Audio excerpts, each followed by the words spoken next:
Hey everybody, it's Lon.TV, and it's time for your weekly wrap-up, and we looked at a lot of stuff over the last week that generated a ton of interest and engagement. The first thing, of course, was the HP Pavilion X2 detachable hybrid tablet that a lot of you were interested in. It's a Windows device, has a really nice keyboard, even though it's tiny. It actually types very well, a very nicely designed mechanism for detaching the screen from it. Even if you push it back too far, it will not snap off. It'll actually just detach the screen, so you can really, it's hard to break it.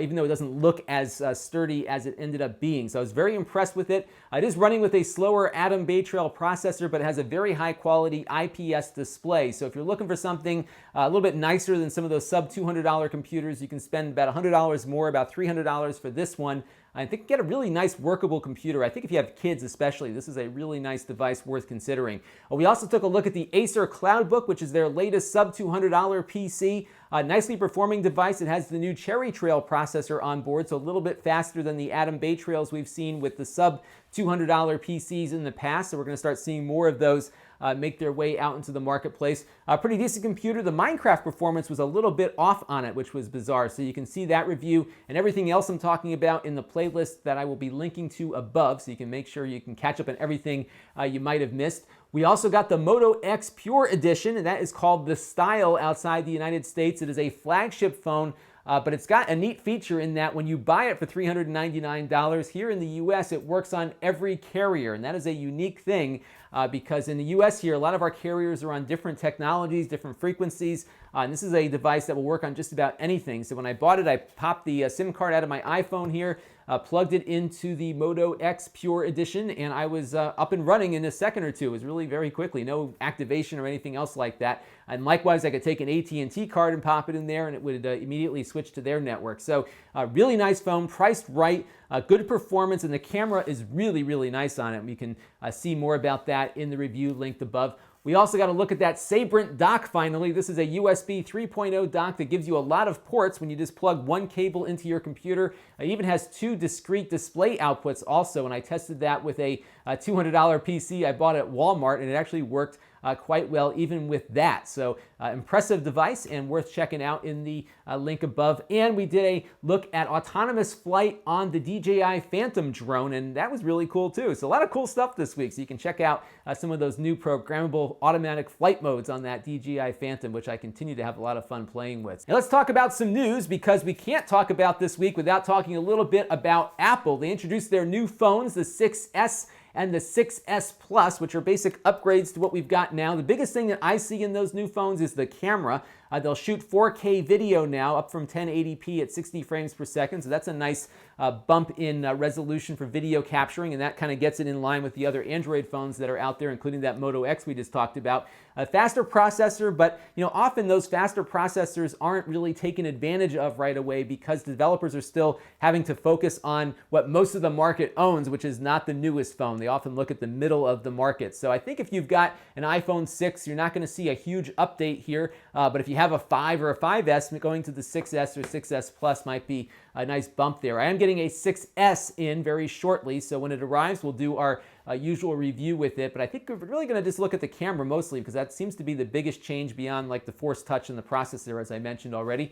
They also talked about a new Apple TV they're coming out with, and I'm going to reserve judgment on this until I actually get it, but I think it's more of just a catch-up with Roku and Android TV, because it doesn't really seem like it's got anything groundbreaking on it that we're not seeing on other set-top boxes. So it does have all the apps now that it was lacking before. You can now, now an app store that you can use to get apps onto the device, but we're seeing that in everything else that's out there. So really nothing all that groundbreaking here, but we'll put it through its paces and check it out. What's interesting is that it doesn't support 4K output, even though their new phone can shoot video at that resolution, which I thought was very interesting. And we're seeing a lot of Android TV boxes, even the cheap ones that are still running like the Android 4 operating system, all of those supported 4K output.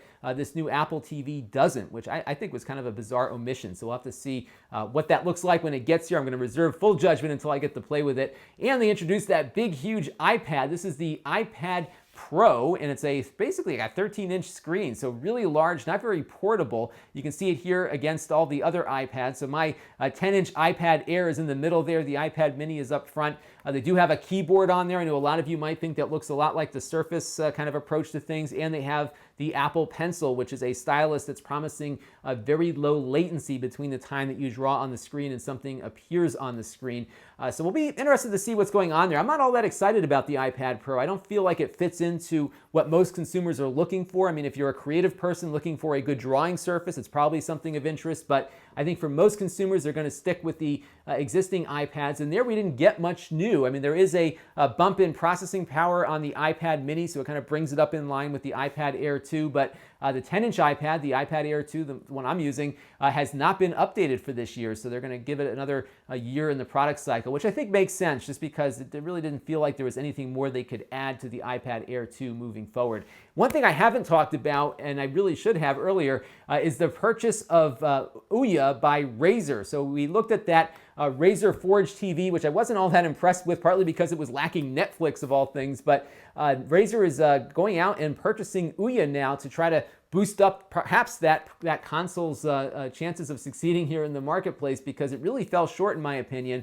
So what's going to happen is that if you are an Ouya user, your Ouya store purchases are going to transfer to their new Razer Cortex store, I believe they're going to call it. So you will be able to hang on to those licenses and use them with Razer's stuff. They haven't mentioned if they're going to introduce that Cortex store on other Android TV devices. I have a feeling they may make this specific to their own hardware so that they can try to attract some of those Ouya buyers who have a lot of games that are already purchased on the platform. But they are going to support the Google Play Store at the same time. So where the Ouya was really fixed to their own store and you couldn't really use it with Android stuff all that easily, this new device, or at least the current device from Razer that will be upgraded presumably to support the Ouya store, will support all of those games too. So we'll have to see what that looks like moving forward, because I'll tell you, that Forge was a major disappointment. I know a lot of you were very interested in it, and it looks like the NVIDIA Shield that we looked at, which I was really fond of, really did a lot of what the Razer Forge should have been able to do, and they kind of fell short on that. So we'll be keeping an eye on that moving forward. This week, a bunch of stuff beyond the iPhone 6s, which should be out probably next week. We've got a Transmart mini PC. This is a Cherry Trail device, so it's very similar to that MegoPad disaster we had 2 weeks ago. So this one is pretty much the same machine, a Cherry Trail X5 processor, 2 gigs of RAM, 32 gigs of storage, but unlike the MegoPad, it's coming with a fully licensed and activated version of Windows Home, and it's about $150. So it costs about the same as the MegoPad, but it has a legit version of Windows installed on it. So right off the bat, it's doing better than the MegoPad did. So we'll put it through our regular barrage of tests. They are also going to be sending over a Android TV box for us to take a look at. What's unique about this, there's a lot of generic Android TV boxes out there that I've largely avoided because they haven't really been updating the operating systems. This one is running the Android TV interface with Android 5.1 Lollipop. So this is really probably the third or fourth Android TV box I've actually been able to see on the marketplace. So we're going to be taking a look at this one. It's running with an octa-core, 8-core processor, all the latest rock chip stuff, so we'll see how it performs. It's about $100 too, so very reasonably priced, probably around the same price as the Nexus player, but it's running with an ARM architecture that might be a little bit faster than the Nexus player, but not as fast as the NVIDIA Shield. But we'll put it through its paces and see how all of that performs. I should also be getting the Moto 360 watch in by the end of the week, and what I'm going to do with this is run it for a week with the Moto X. So I'm going to take my iPhone, get the screen fixed, probably go send it in for repair because the screen's all cracked on it, and I'm going to be an Android user for a full week. So we'll see how I like it. I'll talk about the things that I like and don't like, both with the phone and the watch and how they interact. And I think when the watch comes in, we'll definitely do a review of it. The other thing with the watch is that it's also going to work with the iPhone. So we'll do a separate video on using the Moto 360 with the iPhone too. So lots of stuff to look forward to there. And don't forget, we've got our big Rocket League giveaway. Well, not so big, because I only have one license to give away, but September 22nd, next week at 9:30 p.m., we're going to do a live stream where I'll give away that copy of Rocket League that I got because I pre-ordered one of these Steam boxes that came with the license and I already own the game, so you're going to benefit from that. So be sure to enter at Lon.TV/enter if you haven't already, so we'll be able to give that away, and then maybe we'll play some Rocket League on the stream. That should be kind of fun. And if you want to contribute to the channel, you can do so at Lon.TV/Patreon and make a monthly contribution to our channel. Those contributions always help. You can also make a one-time contribution at Lon.TV and contribute via YouTube fan funding.